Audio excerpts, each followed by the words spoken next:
Welcome to our program, Time Traveling News. We visit today the 1950s. First started moving to the suburbs because the nation suffered from a severe shortage of urban housing.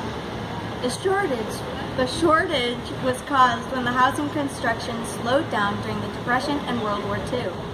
With most of the American people moving, the Interstate Highway Act was passed when the legislation was passed by Congress in the year 1956. The length of the highway was 41 miles long, and it was a multi-lane expressway. This highway connected all of the nation's major cities. Due to housing problems and the construction on the highway, the car culture more than doubled. It doubled because Americans now grew more independent on their cars.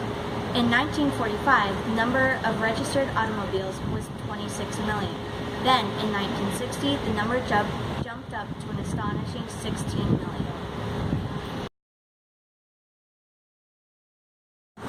When the economy grew to a stable and much better state, many Americans had better opportunities for their education. With this improved economy, parents could afford to send their children to school. This economy was life-changing for Americans who wanted to go to college, because in a 20-year span, the number of Americans who went to college more than doubled. In 1940, only 15% of Americans attended college. By the year 1960, it raised to 40%. Texas passed multiple laws that guaranteed education from kindergarten to 6th grade. And after that, the California Master Plan was passed, which called for education past high school, which included research universities, state colleges, and community colleges. Thank you.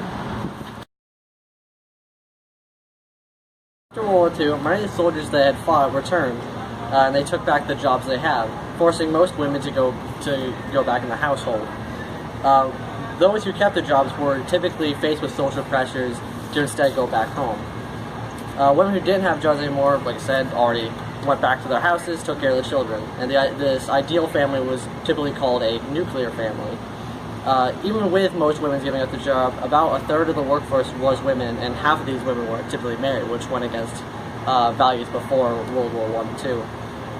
After the soldiers returned, many people started to have children together, and this generation was called the baby boomers. This generation was very centered around children, as parents were very loving and bought many expensive things for their children, and most parents bought Benjamin Spock's book, The Common Sense Book of Baby and Child Care, which said that no baby could have too much love or attention.